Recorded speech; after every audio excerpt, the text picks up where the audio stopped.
I did not. Oh, I did not it was like good. that It at was all. very, very slick. Good evening, everybody. Welcome to the Whiskey Six. latest episode of the Whiskey Six. I was going to say the newest episode, which is also true, but I don't know. Hi, everybody. How's it going on Yeah. this Thursday, August 14th? Yeah, thank you for taking over there. I was a little lost. Welcome, guys. It has been a few weeks. Hey, Marie Persh. And Persh is here. Hello, Marie Persh. How's it going? What a good egg. Yeah, we did a few weeks. We were busy with birthdays and Anniversaries. and such, so we kind of shifted the dates a little bit. So we'll be the 14th and the 28th this month, and looking forward to a good time tonight. Yeah, we're gonna have a great time. I can't wait to get to the roundtable discussion. Which one? Oh, the first one? No, yeah, the first one. No, I can't wait for the second one. Oh. Put your cheaters on, mother. We are drinking You said Remus Experimental. the Remus 9-year experimental tonight. Yes. What? How do you say that? Remus No. 9-year That- experimental. Experimental. Experimental. That's right. It's experimental. Sorry. Yeah, That's you the should be. Brooklyn. You ready to bring somebody in? They've had enough of us already. I'm sipping like a gentleman. Okay, let's go. Okay. Great eye roll. Marie liked your eye roll. Thank you. Okay, so I am Brian. This is Maria. We are from Bourbon School. If you're not familiar, we have a little channel on the YouTube. Along with all our friends here. And Lauren. Lauren, yes. And we created this little channel, the Whiskey Six. So welcome. Thank you for watching. And let's bring in our friends. Who do we want to go first? Well, we'll just go by who's there. Like right in a row here? Yeah. Okay. You know him. You love him. Our resident cowboy. From Whiskey Wars and Mash and Metal. Let's bring in our friend Sean. Sean, what's up? Cheers, people. How we doing? Cheers. Everybody. Good. Pretty good. How are you doing? I am good, man. It's been an interesting week. But yeah, we're hanging in there. Dog's been sick, but he's easing pretty good. Yeah, but all in all, not too bad.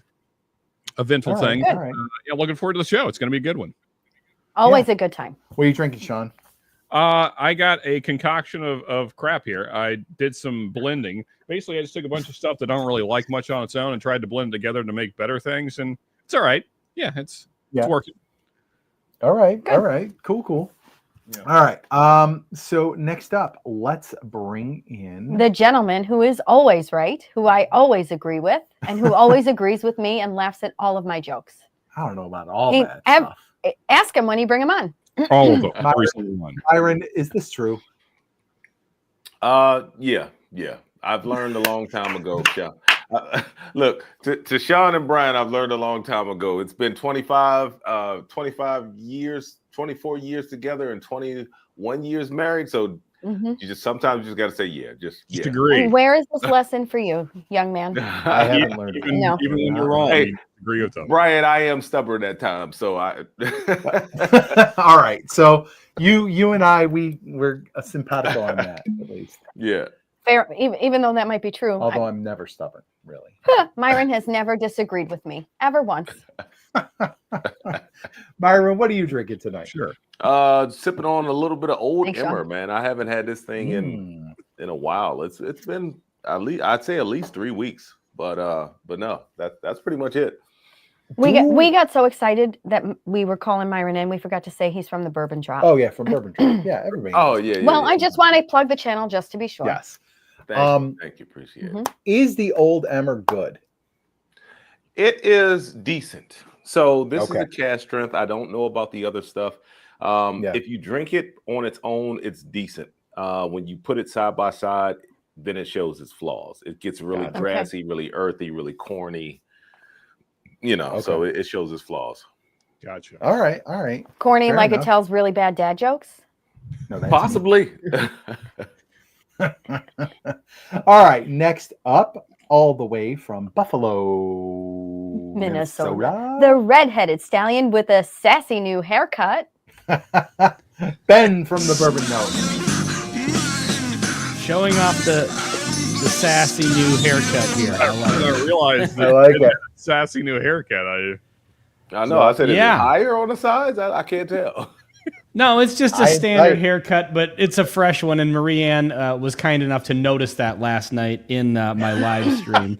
Nobody else pointed out my recent haircut, but Marianne was on top of that. Because we're all guys and we don't pay attention to that kind of stuff. I showed her where I tried to cut this one or two rogue hairs that was going on, and I accidentally, you can kind of see it, I hit myself with the clippers and I dug a Hey, just do the lines in the side like they did back in the 80s. You know, you could bring that back. Oh, do you think I didn't have that and a rat tail back in the day? Oh, my Lord. Oh, yeah. Man. Yeah, that is back. That is a look back. Is that what's called a low taper fade now? No. When you go on TikTok and you see the studs on TikTok, they rock the lines, man. Yeah, man. Oh boy. Yeah, like mullets and mustaches are coming back. Everything goes full circle. Always. Also, cheers to all the people. Great job with Bourbon, George Lopez, Jorge, actually. It's Chuck Norris is here. Yeah, is Chuck that our Norris. first celebrity viewer? We have made it, folks. We have made it. We have Chuck Norris. Chuck Norris lives right around the corner from us, Yep, interestingly enough. Right down the road. Yeah. Chuck Norris. What's up, Kev? AZ. Yeah. Derek Meyer. Buddy. I was going to say something now. I can't remember. Oh, I was just going to highlight Hanging AZ's. Ben is sassy as hell for sure. Oh, as always. Sweet sassy Molassy. We want pictures of what? Don't take that charge, Ben. You ain't sassy, bro. You ain't sassy. No. They want pictures of the lines. Come on, man. What?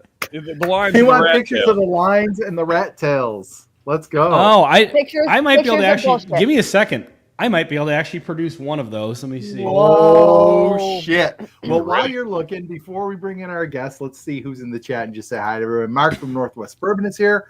Mark, good to see you. Buddy. What up, Mark? Jorge Lopez. Did you see how I said that? Yeah. Maria is here. Bourbon Drop is here. How's it going? How's it going, Myron?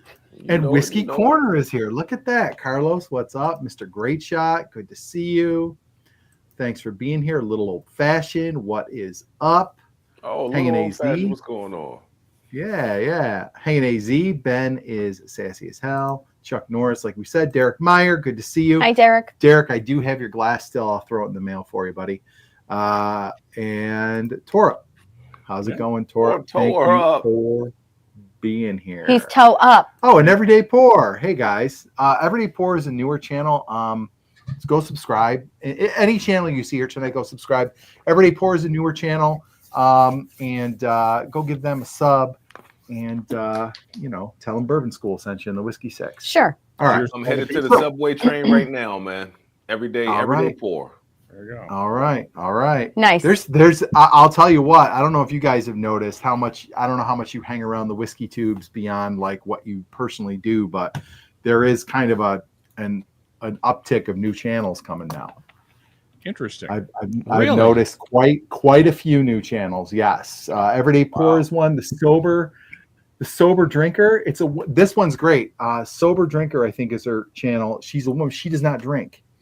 And I'm not understanding the purpose of this channel. Right.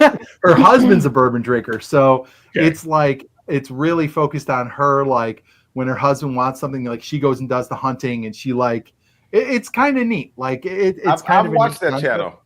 Yeah. You said a Sober Bourbon Girl, right? Yeah. Sober Bourbon Girl. That's it. Yeah. I've watched that channel. I've actually interacted with her. Yeah. I actually like the channel, man. It seems counterintuitive, but it's really good. Right.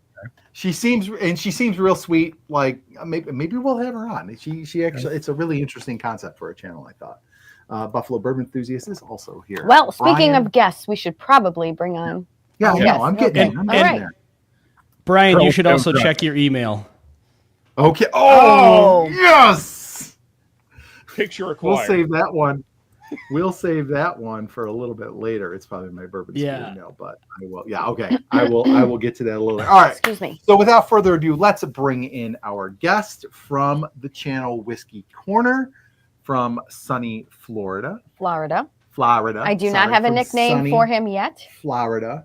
You'll get a nickname after this episode. Of the night. Yep. Let's bring in Carlos. Carlos, what is up? Thank you for being here. How are you guys doing? There it is, Ben. I was waiting for the applause. Oh yeah, always. How y'all doing today? or Doing tonight. good. How are you, Oh, not Carlos? bad, man. Doing good. So you guys were talking about some stuff while I was in backstage. So rat tails and mullets and some picture All the classics. was sent. So you guys all need to share this. Oh yeah. So let's go. You got one? Oh no, I don't. I actually Oh. I didn't have any of those. So people know me because of the little spikes. But back in the days, I did have longer hair, long curly hair, and I did have Nice. braids at some point. Awesome. Nice. Awesome. Very nice. I would That's say- I think back in the day we'd say we'd say that's bitchin'. Yeah.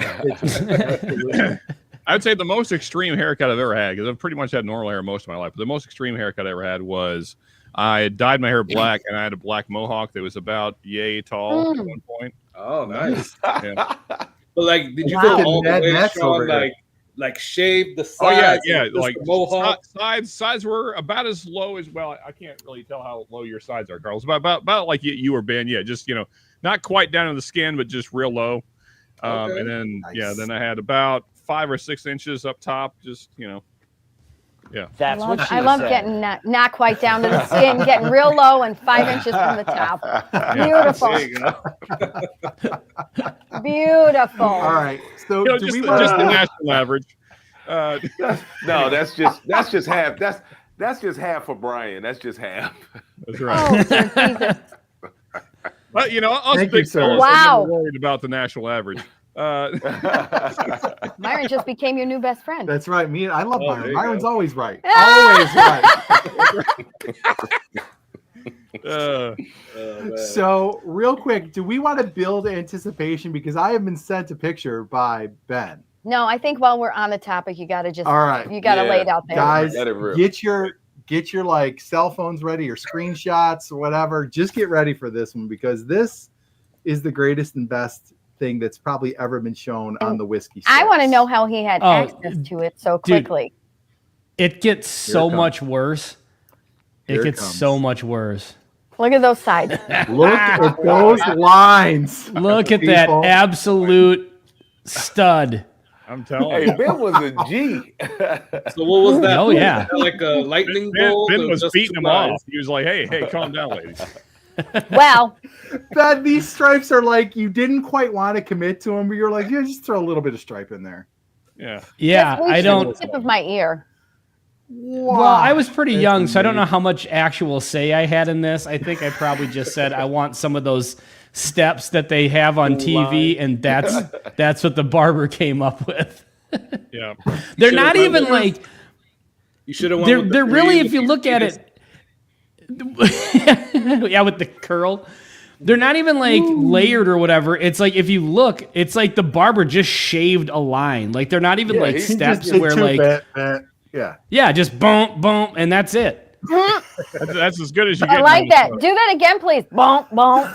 Boom, boom. Look, Incidentally, Yeah. that's in the same spot where I jacked myself up here the other day. Ben, so I I guess was it's gonna like say a it. thing. I was gonna say you must have a cowlick there now. That's why it just like gets screwed up if you, Yeah. if you miss it. I also want to say if you take out the smile, that's some intense ass stare right Yeah. there. Yeah. Look at that Look, stare. I instantly yeah. thought Dennis, like he's got the Clark Kent with the Dennis the Menace face. He's got the Clark Kent Yep. hair, the Dennis the Menace at that. face, Yep. a little bit of the mad character. What was that mad character's name? Alfred E. Newman. Alfred E. Newman. I was thinking I- alfalfa. Bad character, yeah. Feel, Yeah, I I was feel like you told might be I was opening up told that wounds here. by a guy at a bar one night. We were having a conversation. I can't remember how this got started or whatever. We were just sitting here talking to this guy. All of a sudden, just out of nowhere, he turns and he goes, "Man, straight out of Mad Magazine." He just looked at him. He said it exactly like that. It was so funny. But That's so freaking great. yeah, I was actually thinking even before this conversation tonight, that would be a fun topic, is to find like a particularly like embarrassing old photo of like when you were a kid. I You know, have 'cause, one. I know exactly what one Yup. I will use. I got one. Yep. Let's do it. you know, This is we a all great grew idea. up We'll in do the it for- Sorry. in the era of like bad haircuts. It's like, Yes. 80s, 90s. Like, yeah, it was. I'm sure there's no shortage of poor decisions. Bad haircuts in I the have to Sears go to some studio. Those were the times of the bowl cut. Yeah, like the bowl cut. Nice. I had the bowl haircut at one point, Carlos. Yeah, the skater I have- bowl haircut thing going Yeah. on. I have one with a ponytail, just one pigtail coming Sticking out out of my side of your head, head? side of my head. Oh, wow. I don't know why I didn't have two, just one right here. Fantastic. And then the bangs that went up and over that I certainly Let's. You know what, Certainly illustrated. Brian, Teased. that is very certainly a New York Italian thing, because I have a picture of my wife when she was young, same exact hairstyle. Let's say Hey, that was a coastal thing because my wife had a one braid. Yes. But the most important question of the night is: so Ben later on, did he offer a reach around? Wow. Hey, it's DJP. I mean, if we had stuck around in that bar any longer, who knows? It was a particularly wild bar. It had a very, very, it was a reputation for, like, they made the drinks extremely strong. Like, people still talk about it to this day. There's this old bar in Minneapolis called Stand Up Frank's. And they would set down like a glass like this. And if you got a whiskey and Coke, they would literally fill it up like to here with whiskey, and they would just overflow it a little bit with Coke. Oh wow! And hand it to you. And so, like, people in there were just hammered. Like, that was a bar you went to black out for sure. No bar produced more DUIs than this place. Oh yeah. Actually, I just heard this, and this is absolutely terrible. It kind of taints my memory of that bar, even though I think I was only in there once. I got talking to some guys at a liquor store one night, and they were the guys behind the counter, and somebody had mentioned Stand Up Frank's. I was like, oh man, I remember that place. And apparently, and this is legitimately freaking horrible, apparently they would offer like free drinks for AA chips, which is the bottom of the barrel freaking terrible. awfulness. That's some Like, scummy behavior That's right there. shitty. it was a legit wild. scumbag bar. Yeah. Damn. Wow. That's CJP like Bourbon giving a- says, cheers, like whiskey giving a wars and dope great shots. a Screw the rock rest of us. after he's been sober for 6 months or something. Like, what? Yeah, are you yeah, doing? just Damn. the absolute That's worst. freaking fantastic. What the heck? Yeah, Carlos, That's not that's cool. something. Carlos, Hey, before we get real quick yeah. before we get into our subjects, Brian, I see a couple folks that are on other channels watching us. Anyone that's doing that, if you don't mind to hop over to the Whiskey Six itself, that'd be Yes, great. That way, absolutely. Yeah. Excellent, Sean. Thank you. Yep. Head over to the Whiskey Six channel. Go ahead and hit that subscribe button. And I was just gonna say, Sean's really good at that. yes, he is He's good at really good at reminding. reminding about the chat and the going over. Thank you, buddy. What's up, and, Jim? and Good the to main see you. reason for you guys is because you won't be able to see all the chat if you're on another channel. Right. You only see Exactly. the couple of people that are. So you'll like we'll be responding to something and you won't know what we're talking about. So, Right. And we're streaming to other channels to try to funnel people over here to get people over here, subscribe and watch over on this channel. How do you want people to do? Show me again. I want to funnel them here. Bring it Okay. in. Funnel them over. Bring it in. Yeah, bring it in. Everybody do it Bring now. to the There real. you go. Everybody do it. on, 1, Byron. 2, 3. Here we go. Bring it in. There we Bring our go. aura. Big group hugs. Big group hugs. Nice. Bring it in. That's not a group All hug. right, I'm thinking- I am thinking of I something don't know what else. that is. My mind is in the gutter. I've had a long week. I'm just Myron, I'm here for it, buddy. I'm here for it. Let's go. We'll get Ben pushing that button all night long. Oh, That's boy. what she said. I'm on Okay, it. Carlos. So before we get, yes. Before we get going, Carlos, can you tell us give us a little bit of background about your channel and when you got started in all of this? Yeah, definitely. Got started. I gotta check the little thing in the back. 2021. There you go. So it's been a while now, right? I don't think I went full force back then, but it was like a little bit after COVID, and I guess that's what got me started in it. I was seeing everybody like everybody else. You're bored at home, and you're like, "Damn, I want to talk about something good." And I'm seeing everybody else get on, or at least at that point. And at that point, so right now you guys are seeing like the collection that I've built. But at that point, I literally just had a corner in my dining room that my wife gave me She was like, if you're gonna start buying whiskey or whatever, that's your corner. Mhm. So it came up with the name Whiskey Corner. Generous. There you go, because Nice. that's literally how it started out. And since then, I mean, it's been a journey, obviously, like we all know.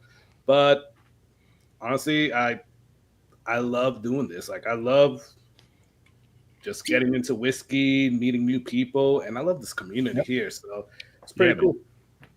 Awesome. We're glad to have you tonight. Yeah, thanks for coming out. Gotta say, now that we zoomed in on Carlos here, I kind of got to see some of the stuff in the background. Didn't realize he was such a big Star Wars guy. We're gonna have to have that conversation at some point. Oh yeah, I am. You know, I'm I always can- willing to talk Star Wars, but it's not going to be a pleasant discussion. if I Watch get my involved. face. Look, I can't say that I am a big Star Wars guy, but I will say I'm an OG subscriber from the Whiskey Corner because I remember when he Nice. was in the corner. Yeah, I remember that too. Whiskey Corner. I remember. And I gotta give him props because if you guys haven't caught the latest video, he came across my I guess you call it timeline or whatever on YouTube today. His video came across and he gave us a big shout out, put a commercial in there for the Whiskey 6-4 tonight. Oh, how His nice. latest nice. video. Awesome. Thank you. Yeah. Thanks, brother. I appreciate that. Yeah, I wanted to zoom in a little so they could see your full eye roll. Thank you. Okay. Thank you. That's awesome. All right. I'm sorry, I Yeah, didn't mean to cut you off, Myron. Oh no, I was done. He Okay. gave us a big shout out in his last video Nice. for the Whiskey 6 for the night. Heck yeah. Right on. Thanks, man. Yeah, Okay. you guys all All right. have amazing channels, and I love what you guys are doing here with the Whiskey 6. So Oh, thanks. Thank you. We thought we'd try more people something need new. to find you. More people need to tune in Yeah. for Thursdays. More than Yeah. anything, we're just having a great time. Yeah, that's it. We're having a really good time doing this, so for sure. All right, so let's get into the topics tonight. So we'll start with some whiskey stuff. And Ben, you made a video this week about things in bourbon that you're tired of. And I loved it. Like, I love videos like this because I think there aren't enough people who are willing to say like just say what's on their mind. There a lot of people are worried about, oh, it's going to bring hate or criticism, or I'm going to get all these negative comments or whatever. But I think that's probably what we need more of, because we need less like vanilla people like giving giving the opinions and saying stuff. just what people Yeah. might want to hear. Right. And so I really enjoyed the video. If you have not watched it, guys, go watch it. But so I thought it would be fun if and this can be like, maybe there's something particular that Ben said that you really liked and agreed with. Maybe there's something he didn't mention that really is a pet peeve of yours. But Ben, before we go around the horn with everybody, like, what made you sit down and like what was the impetus for like just making this video? Some of it was just, we had just recently talked about the transparency thing, so that was fresh on my mind. And I've been wanting to do more like topical videos. I've kind of been for the last, for quite a while here, just doing mostly reviews because those are the quickest and easiest to film. And with my schedule for like the last year, I've really just been only coming down here and filming when I have the opportunity, when I've kind of got the room to myself. So I do this in my basement. The next room over is a home theater. And then my youngest stepson kind of lives down here. It was his senior year this year. And this is kind of the place that they all hang out. And so I kind of made a choice that I didn't want to try to, be like, hey guys, you mind giving me the basement so I can do my little whiskey stuff? I kind of just made the choice to start filming content around, when there was nobody here. I think that's fair. Most of the time just led to, all right, I've got, 20 minutes before anyone's home, I can bang out 2 reviews versus doing like longer form stuff. And so now, he's moving off to college next week, and now my wife and I are going to be empty nesters. This basement's going to be empty all the time. And I kind of figured what I'll start doing is a little more kind of longer form stuff like that, where I can kind of sit down and prepare a little bit better. And I just happen to have the time to do it, and it's just something I'd been thinking about for a while. So on the channel going forward, I'm still going to do a lot of reviews, but I have a bunch of topics set aside that I want to do more like topical videos. Awesome. Nice. And so that just kind of happened to be the one that I had jotted some notes down about, and I just was ready to film it. And so that just kind of ended up being the one. But there's plenty of things to be sick of in whiskey. I think there's less things to be sick of than there are to enjoy. And that's actually going to be one of my next videos is like, here's top 5 things I'm loving in whiskey right now. Nice. All right. But right on. yeah, just. All right.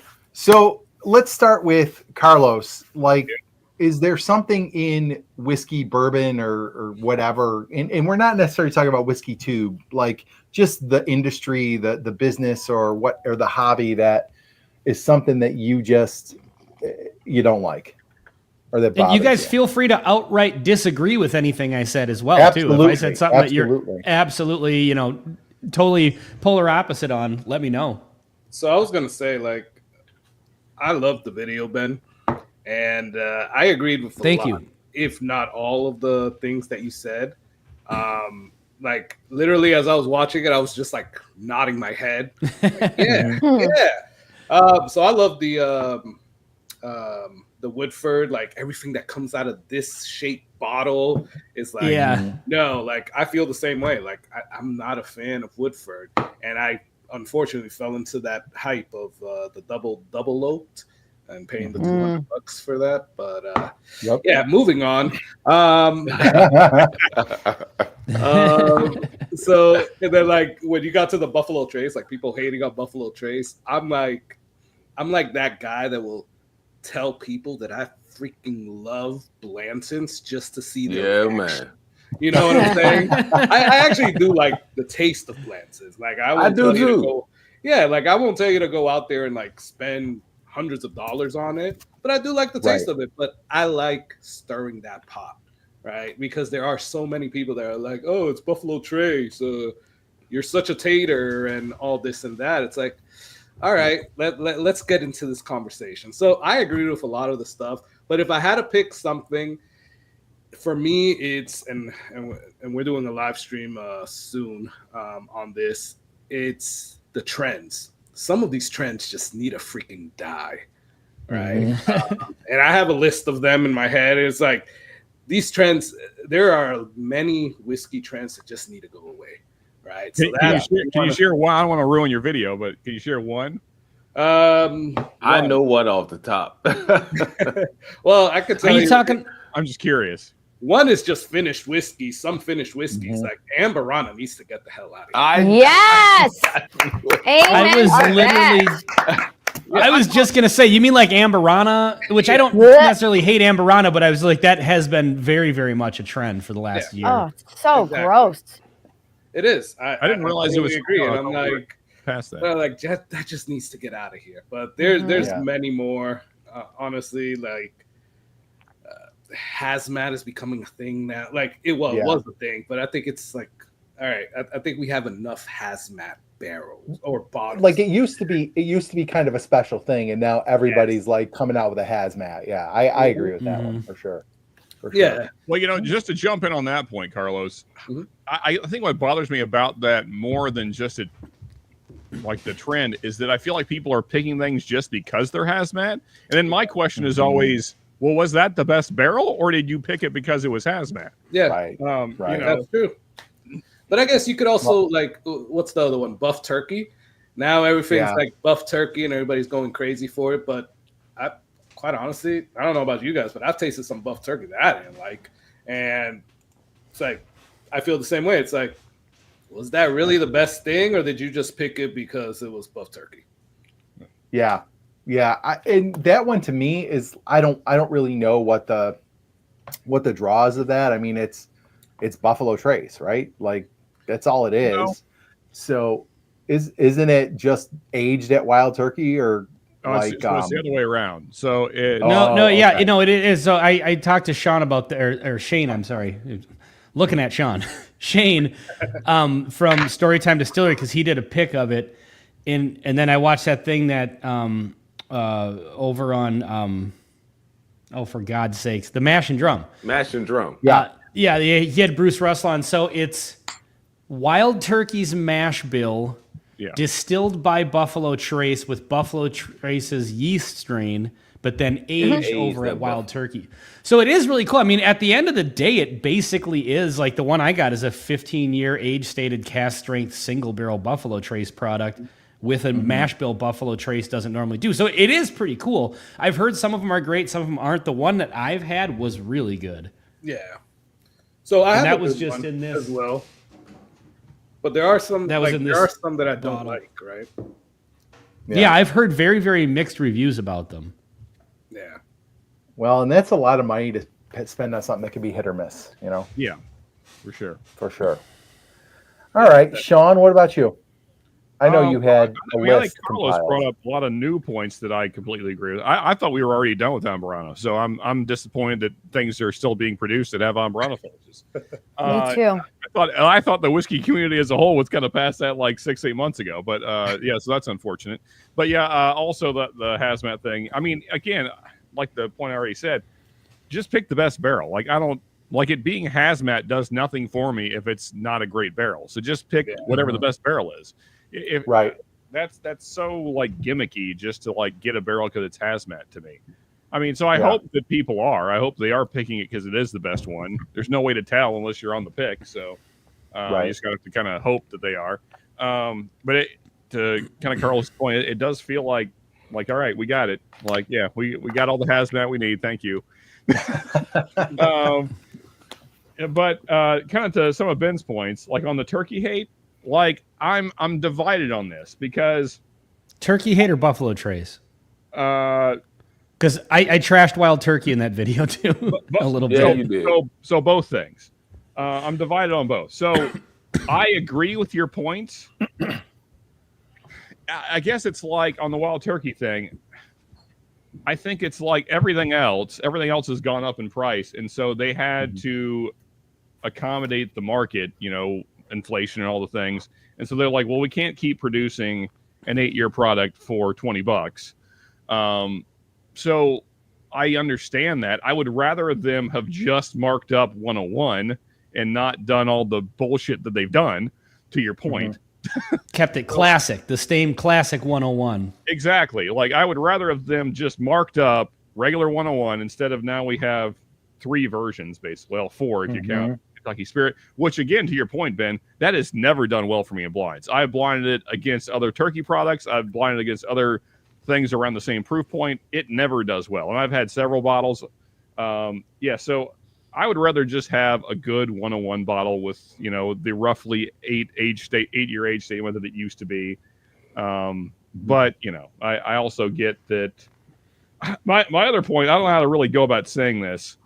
Go ahead. But don't let Asians buy bourbon companies. Every time they do, it always ruins.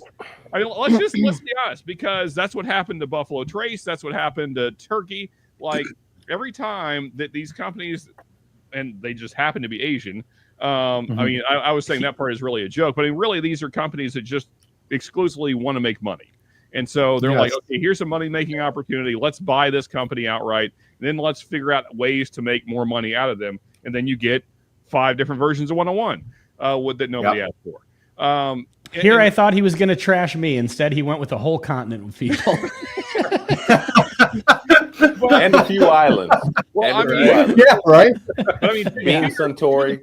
To the point that you make in your video about Turkey, though, Ben, the reason why Japan gets all these exclusive things is because they freaking own it. So it's like we're going to take the best stuff for ourselves, and America, you can get whatever we decide you get. You know, so is it? Do they own Diageo? Is that it? What's the other? Suntory you've got Sazerac, you've got Beam Suntory. Sazerac is owned by Sazerac is their own thing, but then you've got Ancient Age or Age International. So they own the what is the Canadian one? Caribou Crossing. Yeah, so they own, I believe they own Caribou Crossing. They own is it Elmer T. Lee?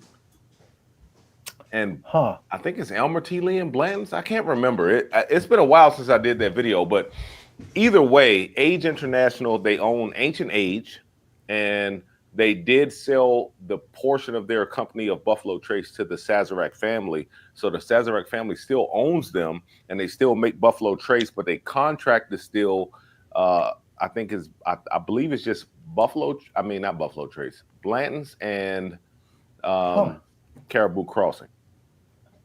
And then Wild Turkey isn't that Campari? Yeah. Wild Turkey's Campari, that's who it is. Okay, I got that mixed up with Diageo. And then Diageo is Maker's Mark, right?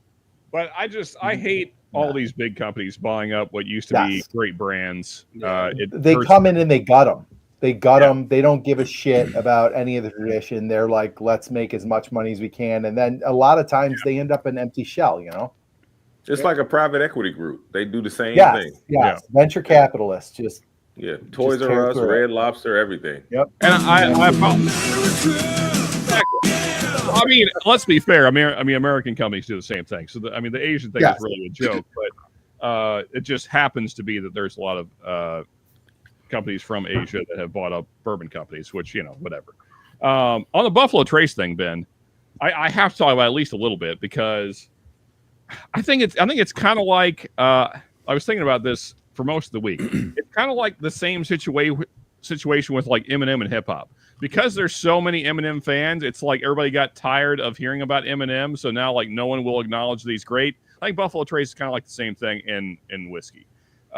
So it's like there's so many taters that just go after Buffalo Trace and like are kind of cucks for it, So it's like, sell your wife for George T. Stagg kind of situation sometimes. I mean, I've seen guys do crazy stuff for bottles of Buffalo Trace. So I think that's where a lot of my dislike for the brand, but it's not really Buffalo Trace's fault. But then, that's kind of what I was getting at with that. And when I said in that video, I said, I do have a couple of friends that genuinely, it's just not really their jam. I was thinking about you and Bobby. That was the couple of friends, because I know, Brian, you guys have warmed up to Buffalo Trace a little bit more, but I think you and Bobby in particular are a little less on board with the general flavor profile. I mean, so genuinely, I think that especially Buffalo Trace's, I guess you would say, more available stuff outside of their, the George T. Staggs, the Eagle 17s, all that stuff. I can't think of the right word for those. But anyway. BTAC? Outside the BTAC. And there is some great bottles in there, but even still, I think my issue with Buffalo Trace is that they appeal to the very new whiskey drinker. That's always been my opinion. Oh, very much so. Like they're very soft, they're very approachable, and at the end of the day, I find them to be fairly boring. There's really nothing wrong with them. It's kind of like, vanilla ice cream. It's fine. It's not amazing, but it's fine. That's kind of. I don't think they make any bad products though. To be completely honest, they're just like Eagle Rare. Well, a special reserve. Well, that's just like dog water. But yeah. That was your favorite, Sean. No. Actually, you know what, Carlos? I actually gave away a bottle of that I disliked. I bought two way back in the day. Yeah. And I disliked the first one so much, I just gave away the second one to a viewer. I was like, this is fucking awful. I don't mind it. I'm going to have to tap into my bottle tonight and get a refresher. Weller Special Reserve genuinely makes me sad when I drink it. I'm like, I could be having whiskey and instead I'm drinking this. This is my issue with Buffalo Trace, the manufacturer scarcity. I don't really have an issue with the whiskey. There are a few bottles that I think people hype up that are terrible, like most of the Wellers and E.H. Taylor. But I don't really like have an issue with most of their stuff. But this bullshit down here and the Weller Millennium and the freaking Weller Presidents or E.H. Taylor Presidents Council or whatever that they put out for $1,000. It's bullshit. It's bullshit. It's a money grab and it's bullshit. Well, so I have a question for you, Brian, directly related to the Buffalo Trace thing, and then I'll shut up. Yeah. So your wife was very kind enough to go through a crazy hassle to get yourself a GTS. Yes. Now, with all that said, where would you rank it in all the whiskey you have? Oh, it's delicious. It's now, good. outside of like your wife doing a very nice thing for you, just the whiskey. Yeah. No. Right. Yeah. I would say it's in the top 5, like of what I have on my shelf. I wouldn't say it's the number 1. I like Penelope bottles. Some Penelope bottles much better than that George T. Stagg. Yeah, it's very good. I don't know that I'd run to get another one, like, because we can get Stagg pretty easily here, like the Stagg Juniors, and I don't know that I need to go and like glad hand somebody and work out a deal to get a George T. Stagg when I can get Stagg so easily. I think I'd be happy just drinking Stagg. Please don't get me wrong; it's a delicious pour. Yeah. But is it worth all the hype? I'm not really so sure. I have some Stagg right now, and that's kind of always been my feeling. Is exactly what you just said. It's good for sure, but like when you think about what you can get that's more accessible, it's like, why would I spend like 12 hours of my life potentially for one bottle when I could working that all out? Exactly. All right, Myron, where are you on this? You got a pet peeve or something you don't like about the bourbon world? So first of all, the guy who made the comment saying that he thought I was really Ben's video, he said, if you disagree with me, hey, go ahead and unsubscribe. So I put unsubscribe with 2 laughing faces. So some guy was like, really, with a question mark? And then he was like, your life must really be hard, And I was like, dude, calm down. It's not that serious. Like, we're friends. We do a live together. You know what I mean? Yeah. I'll find this guy for you, Myron. Me too, and then Myron. I commented on that too, and I had also said, he's a friend of mine. This is all in good fun. Yeah, so the guy deleted his comment. But anyway, back to the whiskey. Oh, good. So because I don't see the comment anymore. But back to the whiskey. So I hate when they give these, convoluted stories. They're just overhyped and like just give me good whiskey. I don't care that you are on the same grounds. If you don't have any family ties or DNA, like there are some cool stories out there, don't get me wrong. But don't present it to us like it's your story and like you're resurrecting something. Yes. Mr. MGP himself, Greg Metz. So that's the thing that kind of gets me. And another thing is the prices. So like every special release, and I'll be honest with you, even though 1792 or Barton, they're under the Sazerac umbrella, they know how to do it because like there are special releases now with the cognac finish, with the new cask finish that they're doing. They've got like 3 new cask finish that they're bringing out.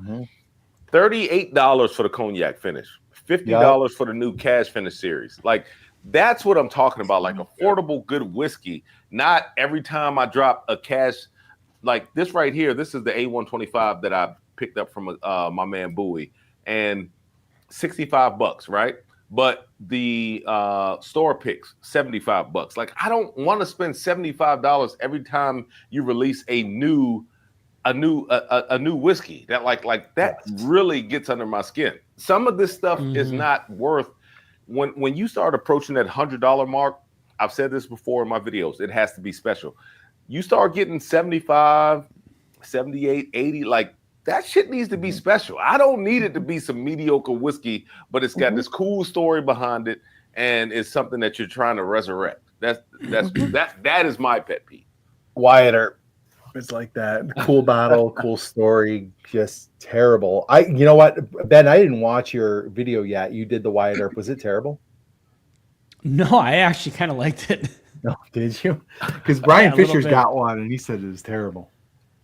Have you had it? I have not yet. I have a feeling Brian's got a sample set aside for me of his. Yeah. Brian did say his bottle opened up a little bit because he believes in the neck pour thoroughly. But I'm not I'm not drinking it. He said it grew on him a little bit, but it's definitely a different flavor profile. But it's there are some kind of endearing notes to it. I think it was would be something Sean might like. Okay, it is a single malt, right? Did you have the single malt one? Because there's a single malt. Yeah, it's a single malt. It's a 13-year single malt. It's 161 proof, so it's oh yeah, Sean perked up a little bit. He's like, I'm listening. Where did you get this? It's I got a sample of it from Brian and Deb over at Buffalo Bourbon Enthusiast. Okay. But it was making, but it's like a $200 bottle because it's very limited. But it had definitely kind of like the dark smoky notes, dark dried fruit, plum, raisin, fig. But it kind of had like just some darker notes that I would associate with some of the craft bourbons that Sean likes. That you know like some of the Texas stuff maybe. And then I know you're kind of into some Islay Scotches too. And it doesn't taste anything like an Islay Scotch, but it does have a smoky and ashy quality to it. So Buffalo Bourbon Enthusiasts, they're in the chat. Is it peated? No, it's not. It's not an American single malt. It's not peated. You got me so if this is something that you think interests you, Sean, my local's got a bunch on the shelf. I can price it for you, but I've heard like very mixed reviews on it. Okay. I mean, honestly, if it's a $200 bottle, it better be incredible. Right. Because there's so many great single malts that are pretty cheap. So so like you better be really outstanding for $200. Yeah. What I liked about it is it does not taste like a single malt necessarily. It tastes like its own thing. It doesn't have that apple and pear sort of vibe I get from single malts. I get really bright flavors from single malts. And this one was really dark and kind of ashy. And but yeah, I thought by the time I got to like the third sip, it started growing on me. So this, Kevin, this is our buddy Kevin. He said the hazmat is horrible. This is the same bottle you reviewed. There is a lost video. Okay. No, that's what we were talking about in the chat. Right. There is a lost video. Buffalo Bourbon Enthusiast has it as like privated. But there is a lost video of Kevin, this Chuck Norris here, and Buffalo Lou, whose name you've seen around here, drinking this stuff and thoroughly not enjoying it. Yeah. That's what I'll say. There were some bad words. Brian alluded to the fact that there was a video that is never going to see the light of day because it got a little off the rails. Yeah, a lot off the rails. Yep, a lot. absolutely. I was talking to him in my live stream last night. I tried to get him to send it to me, but he's not budging on that. So that's a good friend. That's a good friend. So I'm going to piggyback off of Myron, because Myron That's what she talking said. about. They, I'll be gentle, Myron. Don't worry. Wow. Oh, wrong button. Hopefully that's the first time in Myron's life he's ever heard that from another male. But but I like the whole idea of drink, like spending all this money on these expensive bottles and stuff. I am tired of the special editions. I'm tired of the increasingly expensive special edition bottles or limited release bottles because and we just did a video yesterday about like bottles. We talked about it here last episode about bottles that aren't as good as they were. And so we made a video on that. And like the way I describe it is that all the good stuff is trickling up. Like it's going up to like these special releases and stuff. And that's why the affordable stuff is not as good as it used to be because we did Black Cap, Blue Cap early times yesterday filming, and it was a couple days ago, but yeah.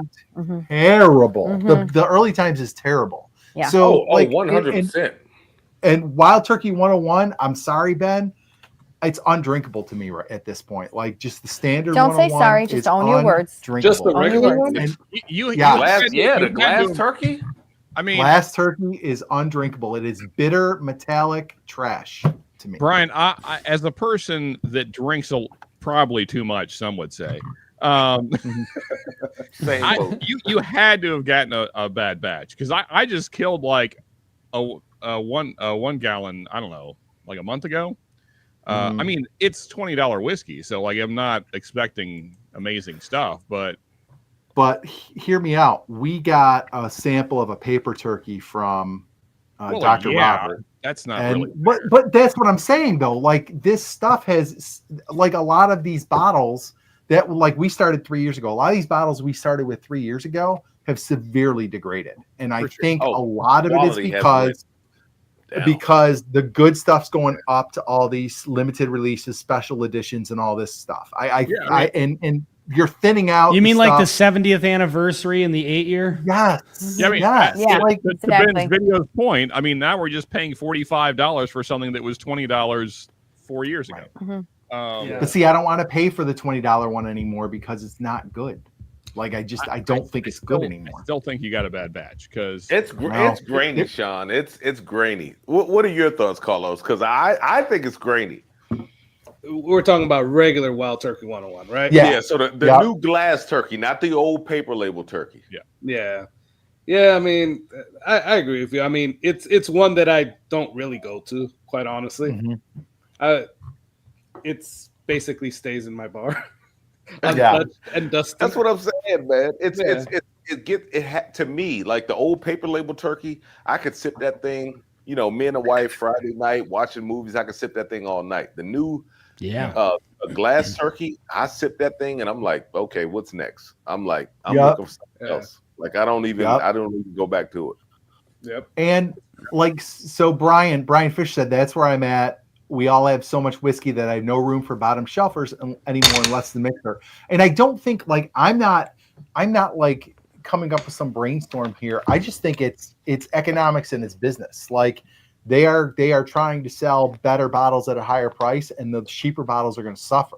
And like to me, Knob Creek is the starting point for me now. Like a $40 bottle is kind of as cheap as I want to go. And even Knob Creek is like the last couple bottles of Knob Creek I've gotten have like been not quite as good either. Like I just think the cheap stuff is going to continue to suffer because they're pushing all the better stuff to these special editions that, well, like Carlos said, some of them we'll never see, we'll never get, but they that's where the good stuff's going, I think. At least Knob Creek is still age stated, So, I mean, maybe it's barrel selection, what they're using for their batches, but they haven't taken away the age statement, so it's not like they're, Wild Turkey is always said to be 6 to 8 year. I think maybe they just leaned a little heavier on the 6 in the last few years, where it used to maybe lean a little heavier on the 8. Exactly. Well, remember there was a point that they did. I'm sorry, Marianne. Go ahead. It's okay. Go ahead, Myron. Go ahead. No, I was just saying. Remember, Ben, that there was a point when they did remove the age statement from 2016 to 2019. But honestly, I couldn't tell the difference. But I will say this. I was a little upset, and I said this on one of our lives before, when the master distiller at Beam said that they were no longer focused on age, especially when it came to the cask strengths. They were going to start to focus on flavor. So that made me think of ECBPs. So, but luckily, the last 2 cask strengths that I got were 9 years old. They were like almost 10 years. They were actually 3 months shy of 10 years old. So, they are getting younger. They are getting younger. Yep. But they opened up the door to drop that 9 year by saying that. Yeah. And even the ECBP picks, you used to like ECBPs used to be 10, sometimes 11 years old, 11 plus. I have not seen now that they have these picks come out, I haven't seen one more than 9 years old. Like they just aren't pushing 10 years anymore. Well, Brian, I think that was probably Heaven Hill's biggest downfall. When they made this pick your own barrel thing that anybody could just go in and do every day of the week. I mean, that's going to reduce your stock. There's no way it can't. Absolutely. And especially when you think about how big of a distillery Heaven Hill is, how popular it is. I mean, it's easily it's got to be top 3 most popular distilleries in America. I would think it's got to be up there. Absolutely. Like Jim Beam, well, maybe 4th. So like Jack Daniels, Buffalo Trace, Jim Beam, and then Heaven Hill's got to be like right there. Yeah. So, and then, I mean, just think of the number of people that are going in there and doing that every day. And, and all these are 8 to 10 year age statements. So, I mean, your higher age stock is just getting the bottom cut out of it. It's just, I was never a fan of this program, and I still am not. I think, honestly, that's why ECBP as a brand is suffering, because they're just letting anybody pick a barrel now. Well, now they're going to start doing it with the ryes. They're going to start doing rye picks. Yep. That said, I think that Stag has declined in recent years as well. Junior, I mean. So they're just. I mean, I don't think any of those legacy brands are what they used to be. So. Well, look what they did. They put out 4 Stags last year, or in 24, and I don't know if it was the C or the D. One of them was just very muddy and muddled. It wasn't That's good. what It's she like, said. why I was wouldn't you gonna just? say. Why do you got to push out an extra batch? You know what I mean? Just like keep it at 3. Because That's good. Yeah, exactly. And I went and got all 4 Because like, I ran everybody after 'em. everybody likes the D. Yeah, everybody likes the D. That's true. That's what she Okay, said. my turn. Okay, go ahead. Okay, so I have 2, and we're talking in general terms here about things that we don't like about what has happened, right? With whiskey. Okay, so the first one, Ben highlighted my point when you took out a bottle and you read what was on the bottle, and you said it was. What were all the characteristics you said about the bottle of bourbon you took out a couple minutes ago? Do you remember, Ben? It had like a whole bunch of different adjectives on it. That Do you know I what I'm took out talking- a couple minutes ago? Yeah, like you took it out and you said, I got this bottle and it was not blah, blah, blah, blah, blah, blah, blah, blah, blah. I missed what it was. You just talked about it like maybe 10 or 15 minutes ago. It's All been right. a while. Well, no, he doesn't Okay, remember. doesn't matter. We've been drinking. Does anybody remember this? Or are you talking about last No. night when I busted out No, this no, bottle no, of today. Hirsch? Was I that don't the know. Wild It was, Turkey no, one? it was or- today. I thought it was a 1790. Did you break out any 1792? What- No, the all- only thing I talked about was this mini because I don't have any other whiskey near me within Okay. arm's reach. Well, It's right. To my point, really, all I want to say is that more adjectives doesn't make your bourbon any better. So, like the more words you put on the bottle doesn't make it better.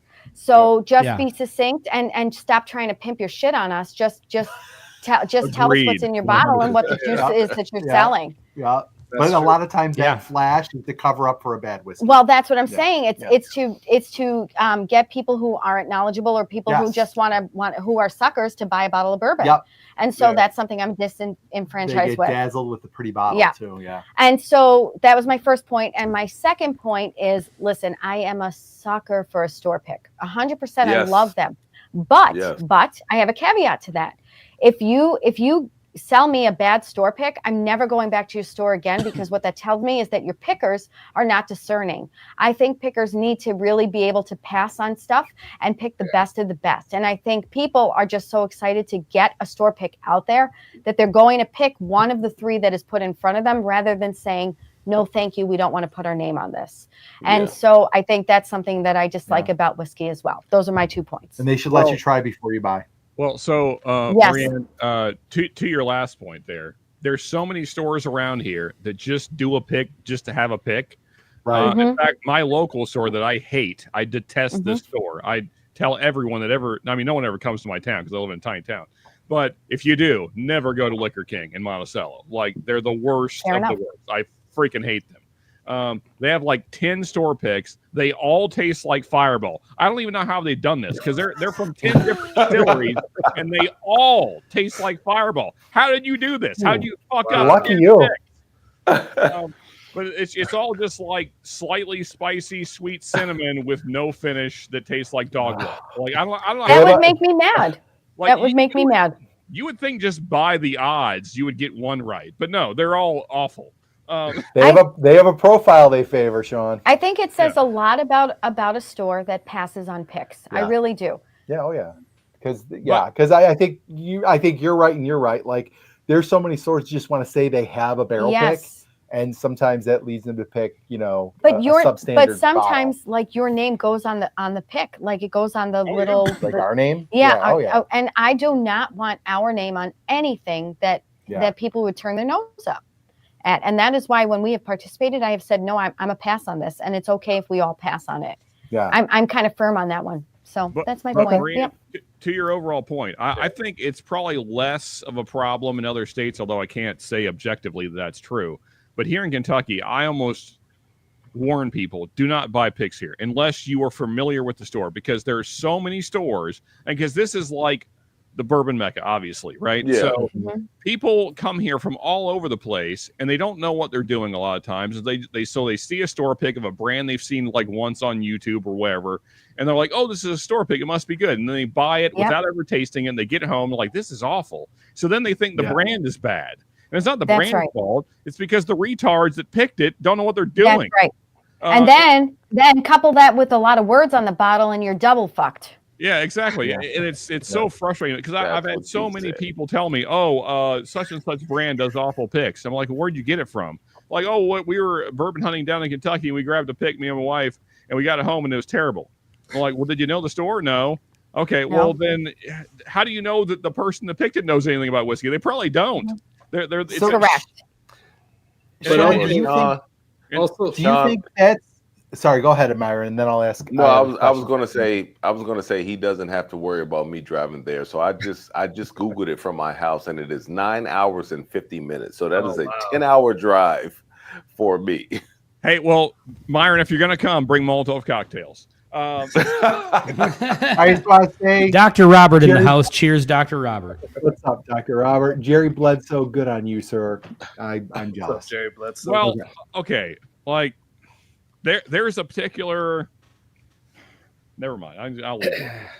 Okay. So let me ask you this, Sean. Do you think there's a type of whiskey store that does this? Yeah, and we double all know fucks people? if you've been in the bourbon thing for a while, you know exactly what I'm talking about, and I don't need to say any more words. So I have a question, Sean. They're out for money and nothing else. Do you think around you, like because it's Kentucky and people think, well, they're going to buy anyway? Do you think they just kind of phone it in when they do picks, or do you think they're just bad at what they do? You think they're phoning it in? Yes, because they it's just Kentucky. they just want to pick out there. They just want it. So from my experience, Brian, and I've done a lot of hunting here in Kentucky. I mean, obviously, I would say 9 stores out of 10 just have a pick to have one. Like there are a lot of bad picks in Kentucky because people know, and if they own a liquor store in Kentucky, they know that people just happen to swing by, know very little about whiskey, see a pick, and buy it. Yeah. Okay. Yeah. Fair enough. All right. So does everybody have, like, piggyback on that one? Does everybody have like a reliable store around them we for do. picks? Like, it sounds like you don't, Sean. No, I do. It's just not my local one. Well, okay. So you guys also have to take into consideration there's a lot of stores and barrel groups that they get the leftovers, right? Yep. They might not even pick it, right? It's these samples or barrels that the distillery can't even sell or hasn't been able to sell in a while, and they'll just give it to them. And to Sean's point, or to you guys' point, they'll put it out there just to have a barrel, say that they did a barrel pick, you know? Yeah. But 9 times out of 10, they didn't even pick it. Carlos, I don't want anybody else's sloppy seconds. Yeah. Well, I mean, so that's what we've gotten those. We've gotten those at Sheridan, and like where the distributors come with these, and you'll talk to people. Like I'll talk to Brian Fisher, right there. Who right. Brian Fisher does picks with some stores up in Buffalo, and they'll come to our store down here at Sheridan and be like, hey, we got these picks, and we did an Azra, we tasted Rebel, we tasted there was one other that they were terrible. Yep. And then when I talked to Brian, he's like, oh yeah, this store, this store, this store, and this store all passed on those. So they're shopping around the same samples to all the stores in the area. And some sucker's going to take it. Because the company can't get rid of them. So they send them to the distributor and like, here, get somebody to take these. Some podunk liquor store is going to take it and say, we have a pick in our store, pick in our store. Yeah, exactly. Here's the thing though, Marianne, sometimes it's not even podunks. It's just it's actually the opposite of that. It's not dumb country boys. They're not the ones that are doing this. It's liquor stores that exist to make money, and that is their sole purpose for existence. Yeah, that's it. That's it. Well, I don't like it. We talked about the things we don't like about whiskey, and that is I do not like it. Send it back. But Brian said exactly how this happens. It's distributor picks. All of these, all the ones I'm talking about, are all distributor picks. They get shopped around. They just wait for the dumb fish to bite. That's all. Yep. And we've passed on a bunch. We've picked a couple, but we've passed on a bunch because they're just like, you know exactly, like you drink them and you know exactly what's happening. It's You're dog like, water. This is the dog shit that they can't sell. I honestly pride myself on saying no, thank you. Yeah. Like I'm happy to say no, thank you. Absolutely. I mean, if you have any integrity as a picker, that's exactly what you should do. Yeah. Thank you, Sean. And look, like we don't have some big name, no, but our store is lucky. We're lucky enough to have our store let us put our name on all of her picks. So like, I'm like, well, I don't want to put my name on this one. We also live in a small town, Yeah. and people know who we are. That's true. And I would be embarrassed if somebody left that store Oh, and said, yeah. "This is dog shit." Yeah, 100%. I would be Right. mortified. Right. So there's no way in hell I'm picking something that I'm not 100% sure on. For sure. Yeah. For sure. Anybody else hate something about bourbon, or are we moving on? I think it's time to move on. we- We're like we- perfect time to move. We have beat this horse possibly to death. All right. Okay, I'm so All right. excited about this, you guys. Here Okay. we go. So let's talk. We're gonna skip number 2. We're gonna go right to our roundtable stuff. Okay. We're gonna talk Joey Chestnut and Usain Bolt. So this happened on our deck on Brian's birthday. A friend of ours brought this conversation up, and it stemmed a very thoughtful discussion that went on for a couple days. Like we revisited it with other with friends other people to see what they would think too. So okay. So this is kind of like the 100 men versus a gorilla Mhm. thing, but it's a little simpler, and it feels like, I'm going to tell you, it's going to feel like you're going to be like, oh, this is an easy one. But then when you give it some thought, it's not so easy. I'm still solid in my decision. Joey Chestnut, if for those who don't know it, I want the chat, I want your input on this too. We want to hear what you guys have to say about this, and maybe you'll tell us something we're not thinking about. So Joey Chestnut, if you don't know who he is the hot dog eating contest winner that wins every year at the Nathan's hot dog eating contest on the 4th of July in Brooklyn. Yes, that's where I'm from. He can Okay. eat, look up how many he can eat. So Okay. you're saying this Aye, guy, aye, Captain. this guy Oh, can I- down wieners faster than any other person on the planet. Is that what you're saying? The fastest There it is. wiener downer in the West. There it is. No one So can I think swallow a we- wiener quite like Joey Chestnut. Okay. I Got it. think we Lizzie did look this Gloppler. up, Oh gosh. All right. I think we looked this up, Brandon. I'll let you and talk. he can eat 6 or 7 a minute. Okay, that's kind of his Me pace. too. Okay. All right. I think he did like 140 or something this year. My I hope wife and I somebody watched heard that it. live on the I 4th hope of July, somebody drinking heard beer me in the say me garage. too. That is So that gives you a little bit of context, a little bit of data to work with. Okay. So the question is, if the race was you have to eat a hot dog and then run a 100-meter dash, who wins? Joey Chestnut or Usain Bolt?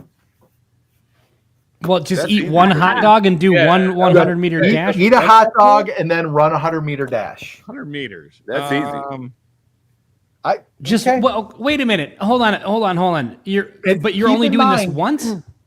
You're only doing it once, and keep in mind that Usain Bolt, like running a 100-meter dash, he was like, his world record is like 9.5. Hold on, I'll get it. something. What is So, Usain's Bolt it's like record? 953. Okay. We're dead air. Okay. Okay, go. 958. 958. 958. He's 958. Just so we're clear on the rules, the hot dog has to be completely consumed and swallowed before running. Yes. Correct. Right. Exactly. And- exactly. And just so you know, Joey Chestnut has eaten roughly 7 hot dogs per minute, or one every Jesus. 8 to 9 seconds. And Usain Bolt can run a 100-meter dash in 9.58, so that you are aware of all the information. Here's the thing: we don't know how fast Joey Chestnut can run a 100-meter dash. Correct. We don't know So how fast that was- Usain And we Bolt don't can know eat a how hot fast dog. Usain Bolt can eat a hot dog. Exactly, Yeah. Ben. So here's the dilemma, and then I want everybody to weigh in with an answer, but we need to have all the context here. Here's the dilemma, Mhm. and here's why I immediately said Usain Bolt. Mhm. But then here's what starts to creep in.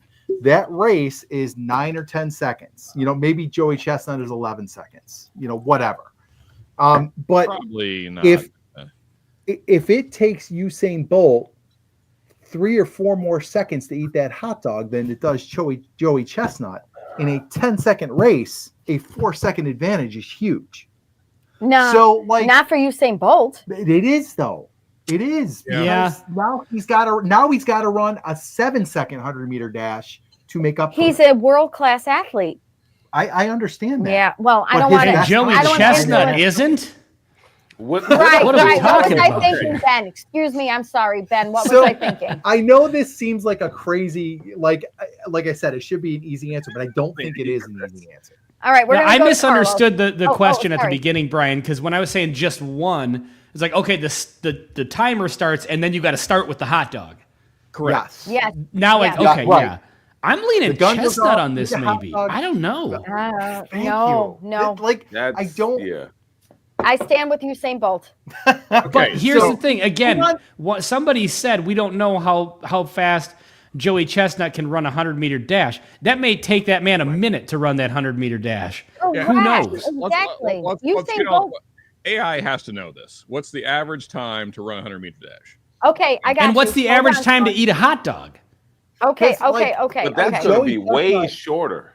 What is the You got to say in run a 100 competition for a normal person?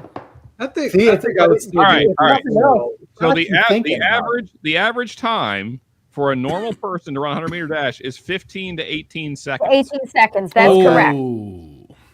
Correct. Exactly. Who said ooh? Was it Ben? Yeah, exactly. I mean, that means the time could be nearly double what Usain Bolt does it in. Okay, so let's say that it takes an average person to eat 3 to 7 minutes to eat one fucking hot dog. Yeah, but that's not when they're like pounding it. Okay, fine. They're going to be okay. So 30 seconds if I was trying. Let's give Joey Chestnut 16 seconds. We'll give him on the lower end of the average, 16 seconds to run. Fine. Okay, so you take 9 away from that because Usain can do it in 9, right? Doesn't that mean that 7 seconds to eat a hot dog? Yeah, that means that he would have to eat the hot dog still in 7 seconds, and that's how fast Joey Chestnut eats a hot dog, and he's a professional. Like no. So he eats 7 hot dogs per second almost. No. 7 to 8 in a minute. Yeah. All right. So if it takes him, so let's say, okay, so he does a hot dog in 7 seconds, and then we're giving him a 16 second 100-meter. Okay, so that's 23 seconds total. Correct. Okay, so that means that Usain Bolt has to eat a hot dog in 14 seconds, which I think is the bigger challenge. Can do that. No, I think Usain Bolt can do that. I don't know, man. If you're not used to doing that, if you're not a competitive eater where you can do that quickly. Yeah, he could do it. I could shove a hot dog down my throat in 14 seconds. Go ahead.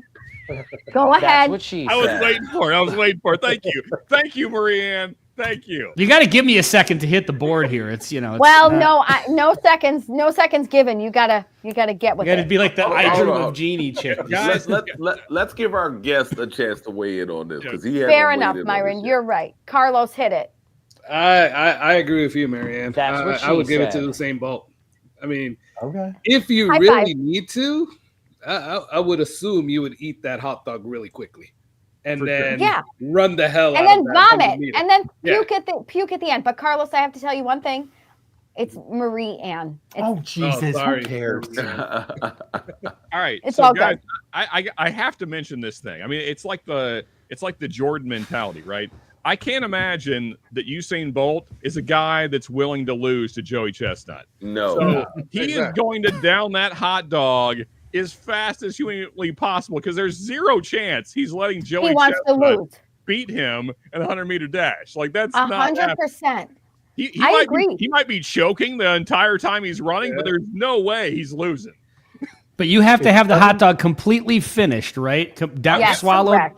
It might everything be before. Like I said, he might be gasping for air at the end, but he's not going to lose that race. Yeah, listen, I'm putting it down my throat and running as fast as I possibly can, and then vomiting at the end. Go ahead. But you have to. Okay, so but it has to be completely swallowed. So in order to do this, you know what? I'm willing to like cook a hot dog right now and like I don't think that 14 seconds is honestly that hard to eat a hot dog. Like they're not. I think it would be surprisingly hard. That's what she said. All right. Next Whiskey 6, we're eating hot dogs as fast as we can. Okay. With mayonnaise on them. No, fuck that. We're not doing that. I am positive I could beat all of you in a foot race. So, Myron, where are you on this? Which one? Who you picking? Bad knees. You're probably right, Maria. So I was ear hustling a little bit when it came to Maria and Brian, and that shit was funny. No, Myron is so in tune with us. I would still give it to Usain Bolt, and the reason why, and I agree with Marianne, I agree with Carlos, and I agree with Sean.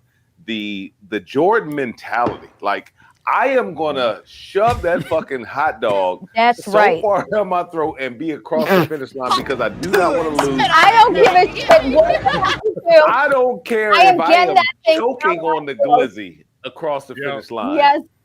Yep. I am I will not going to throw up let as some I'm average running. Joe I'm beat not me. going to let the. Yeah. I mean, Amen, Myron.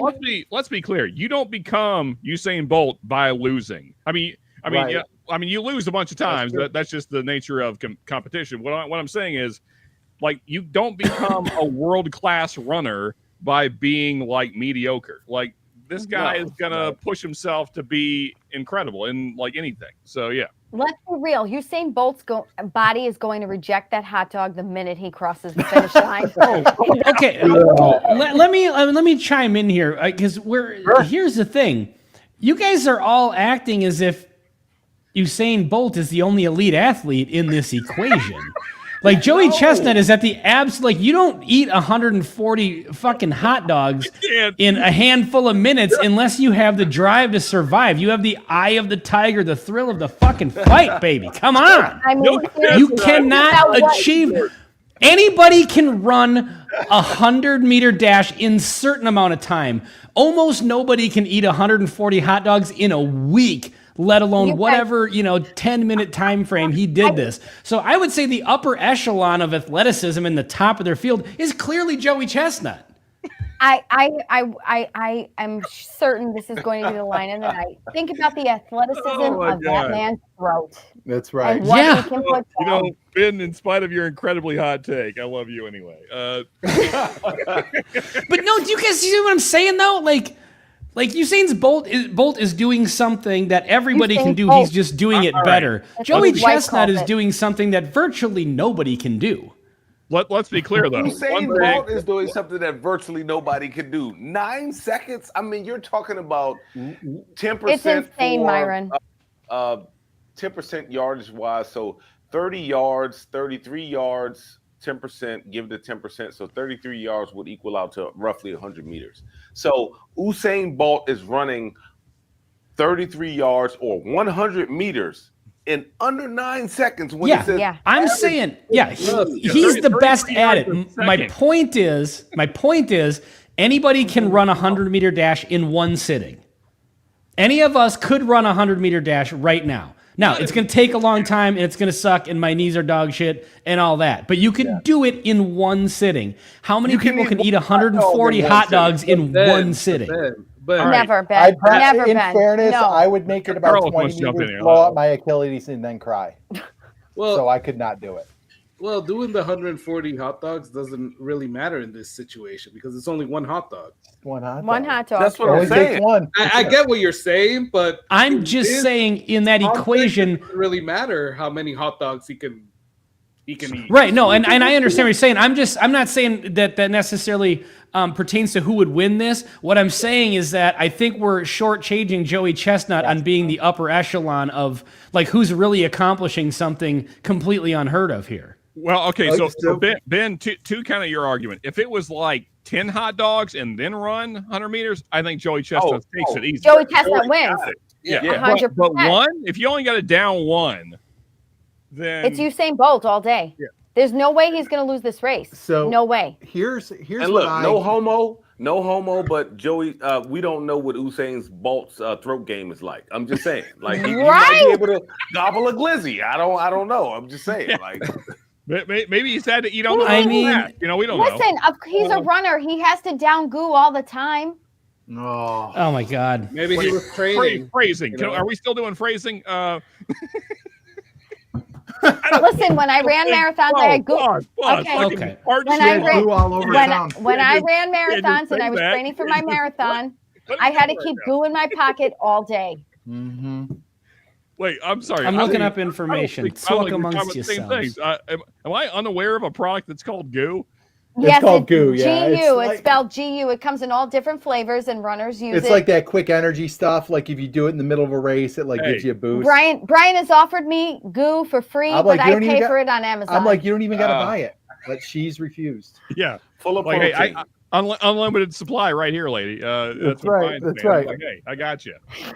Okay, here's he ate where I 70 hot dogs in 10 minutes. It wasn't 140, and I thought it was like a half hour or something. Okay. Yeah. So he ate 70 hot dogs in 10 minutes. So that's Good seven Lord. hot dogs per minute. Yes. Yeah. So this is where I came down because I was like Usain Bolt off the bat. Boom.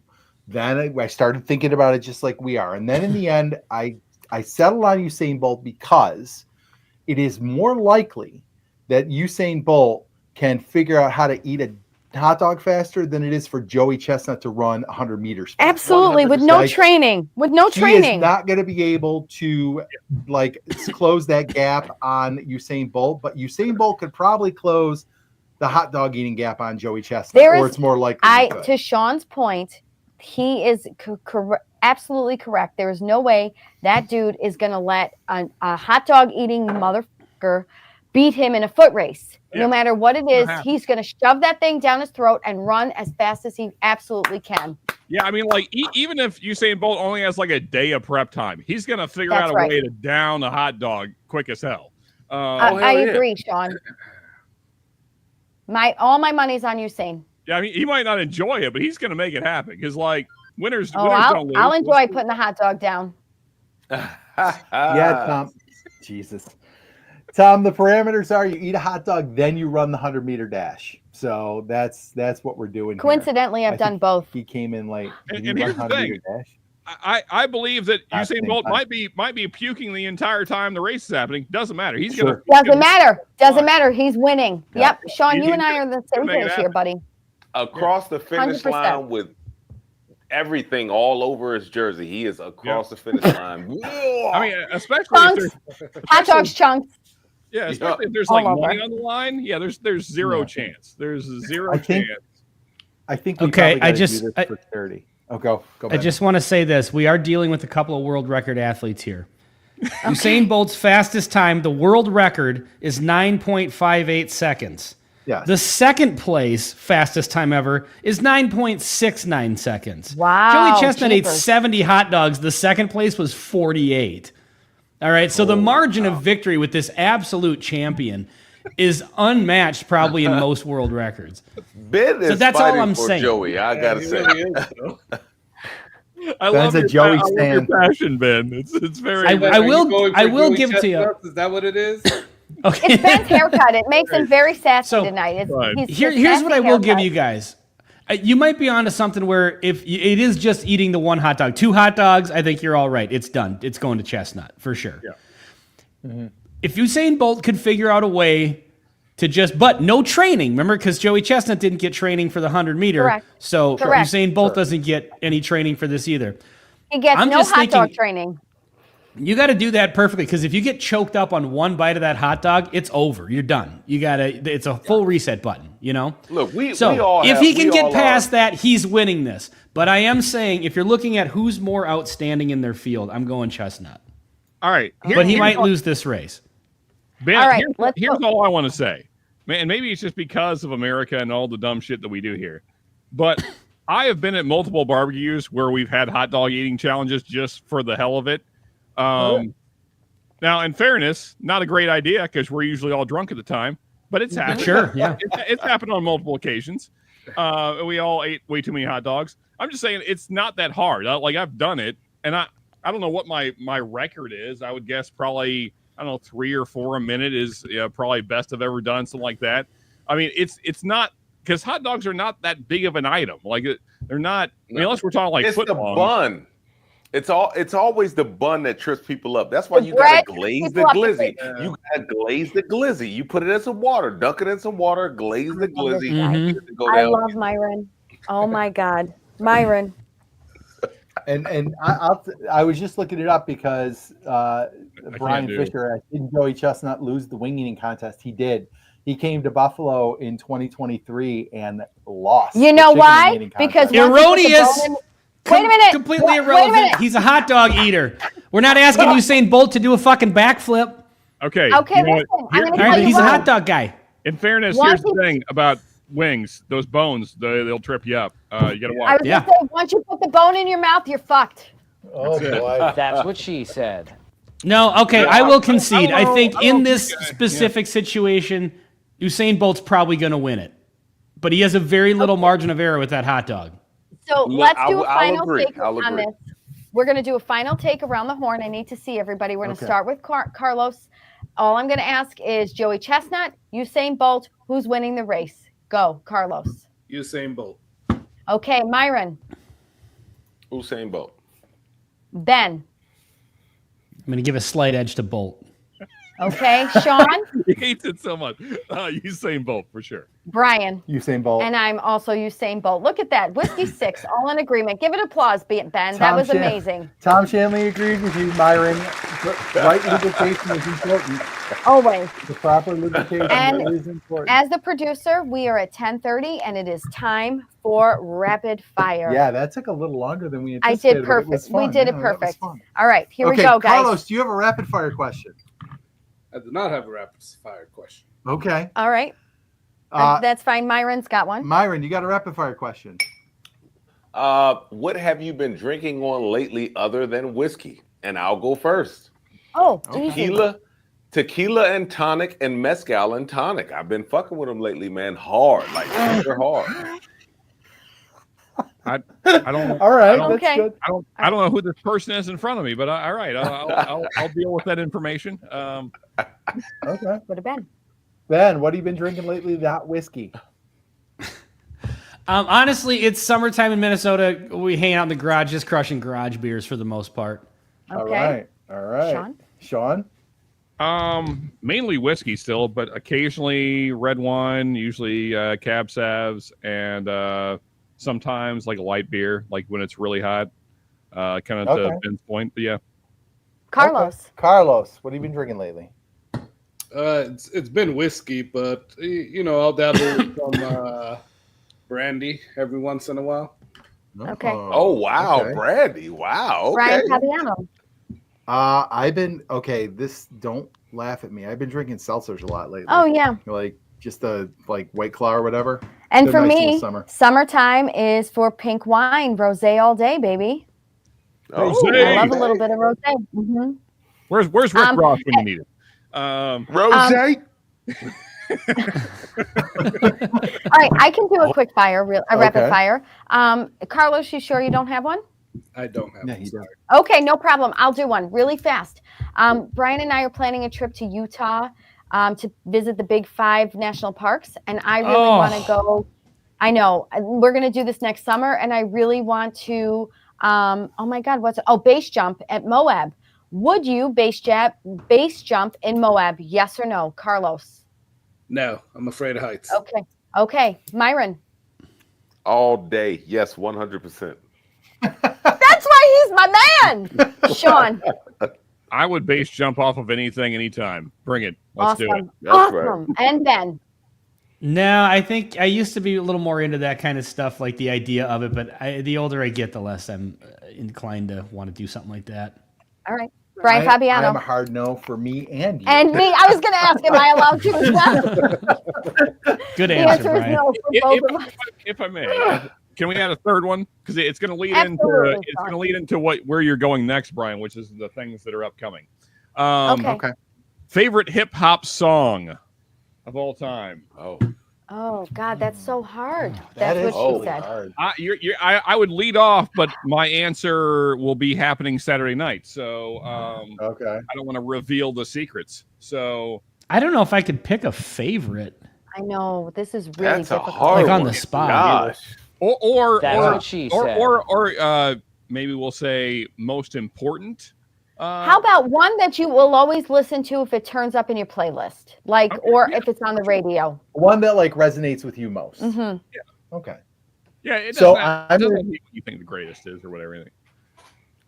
So I'm gonna say this is. Oh God, I'm so Just do it. embarrassed. Just to do say it. this. Just do it. Mama said "Knock You Out" because that was one of our basketball warm-up songs in high school. Okay. Oh, yeah. What's considered like hip hop? Rap and hip hop.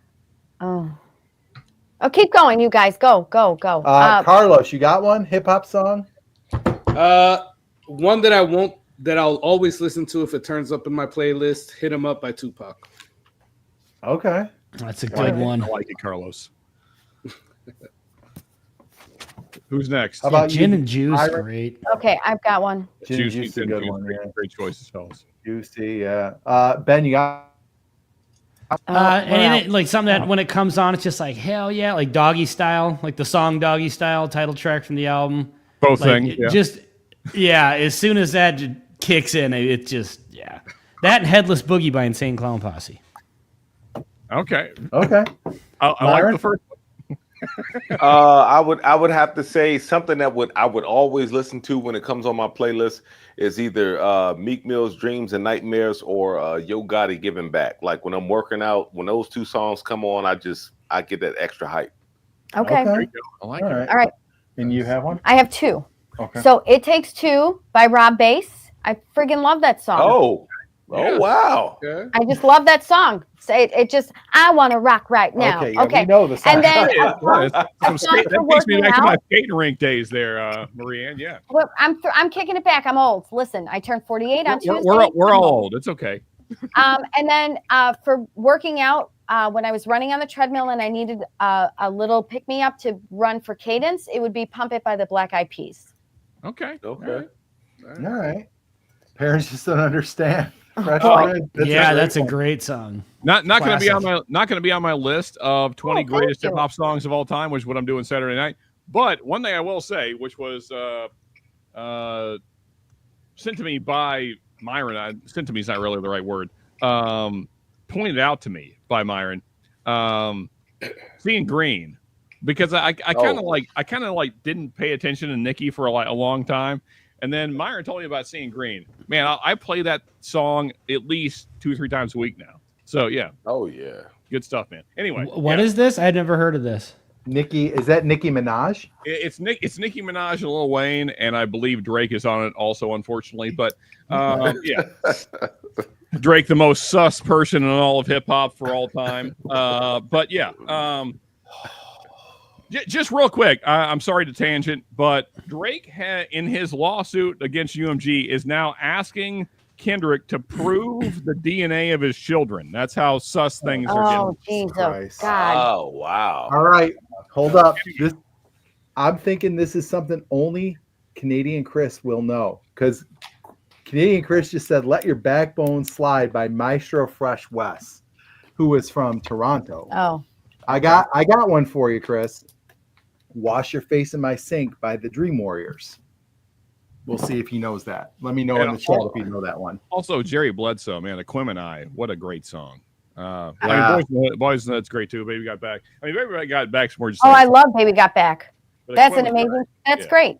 Yep. Yep. All right, it's time to wrap things up. Let's go around the horn. We'll start with Carlos. Start with Carlos. Carlos, what do you got coming up on your channel, brother? A few things coming out. Tomorrow I'm putting out a hunting video. Was just up in Georgia, so you guys will see that. Nice. Next week on Thursday, I believe, we're doing the trends that need to die video. Oh, good. Not video, live stream. Okay. So that'll be on Thursday at 9 p.m. Eastern. So check it out. All Okay. right. Cool. And make sure you subscribe to Whiskey Corner, guys. Myron, what do you got coming up, brother? Apparently, he's going base jumping with me in Moab. That's what's happening. Heck yeah. So I've got to shoot the 1792 cognac finished video. Carlos and I and Matt from the Whiskey Six. I said Whiskey Six, Whiskey Wisdom, and Sean from Echoes in Eternity, and Barrel Dave, and who else am I leaving out, Carlos? Because Roy Moore? On the barrel. Yeah, on the barrel. We've got on the barrel that helped us pick it. We have a Cedar Ridge pick coming out that is very affordable. Matt has released a thumbnail with the link. I have yet to release a thumbnail with a link for it. I've yet to release anything new with a commercial. But yeah, so Carlos and I, we work behind the scenes on some other things, But yeah, Nice. that's pretty much it. Awesome, Myron. All right. Ben, what about you? What you got coming up? I don't really know. The only bottle I have right now is I bought this Hirsch stuff on sale. I kind of told a little story about this on the live stream last night, so I'll probably get around to reviewing this. And then I don't have anything filmed right now, so whatever I come up with for a topic, it's going to be a busy week, so I might just do a couple of reviews again next week. But after next week is when content is going to kind of take a little jump here. Yeah, so. we're moving our daughter in on Thursday as well. Yep. Oh, yeah, and that's your first one moving out, right? Yeah. So that's going to be emotional. And oh God, it caught me off guard last Sunday. It was really hard. Yeah. How far away is she moving? Only 3 hours. Yeah. Thank goodness. He's moving 3 hours as well. So perfect. But this is our last one. So I think that's, my wife starts crying every time we talk about it. So. Yeah. Next week is going to be a rough one around here for sure. Yeah. Sean, what do you got? Tell us about hip hop on Saturday. So Saturday night around probably 9-ish, 9:30. I haven't decided the official start time. It feels like it goes better when I start later. Anyway, gonna be doing top 10 technically hip hop songs of all time. Although my personal list will include 20, but I've asked guys that are going to be part of the stream to at least send in 10. That way we kind of have like a general feel for the community here in the whiskey community of what folks are listening to in hip hop. For anyone that wants to join in, feel free to send me your lists or just hang out either way and be part of the conversation. I think it'll be fun. And of course, as we go through them, we'll play some of these hip hop songs as we go through the list. Yeah, it should be a good time. Awesome. Looking forward to it. So. Right on. Cool. Looking forward to it. And finally, Bourbon School. We had a humongous filming session with Lauren this past Monday. A lot of content in. A blind coming up from Rob Walker. Yes. And we did the feature on that smoker.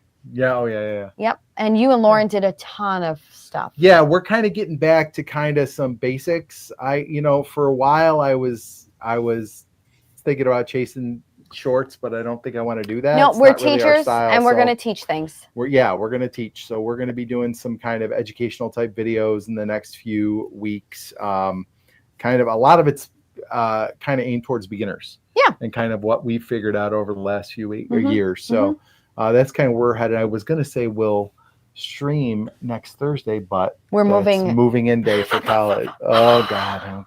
Okay. You're okay. I can't get out of this solo, but yeah. So probably no live streams coming up anytime soon. Maybe in September. We'll be back with the Whiskey 6 on the 28th with Lauren, and there's another guest. We don't know yet. Oh, just kidding. Well, Lauren from Bourbon School will definitely be here on the 28th. Yes. So I need to hit up the person in question and see. Yeah. Let us know. I'm sorry. He was supposed to get back with me, and I've asked him one more time, and he hasn't given me an answer. So okay, cool. Well, we've got Lauren, and she'll be streaming from home, so that'll make 6 screens on the thing. Maybe 7 if Bobby's back. Right. Well, I'm saying if Sean can't get his guest, Lauren is technically the guest. Then And we miss you, Bobby, who went to. Yep. No Bobby tonight. He's at a car show. We definitely miss Bobby. Damn it, Bobby. Okay, once again, we want to thank Carlos. Damn it, Bobby. Yeah, Carlos, thank you so much for joining us tonight. It was a lot of fun. Appreciate you, Carlos. Thank you. Appreciate you, man. Cheers, buddy. Guys, everybody in the chat, thank you for watching. If you're not subscribed to the Whiskey 6, go ahead and hit that subscribe button right now. Yep. In addition, anybody who you saw in the chat tonight, Buffalo Bourbon Enthusiasts, Wilderness and Whiskey, Everyday Pour. There were a few others out there. Subscribe to everybody you saw in the chat. And on the screen, you should subscribe to everybody on the screen. Bourbon Drop, Bourbon Note, Whiskey Wars, Mash and Metal, Whiskey Corner, and Bourbon School. Bourbon School. Thank you all for joining us. We hope you enjoyed tonight's episode. It was a lot of fun as always. Have a great night, everybody. We'll see you soon. Cheers. Cheers.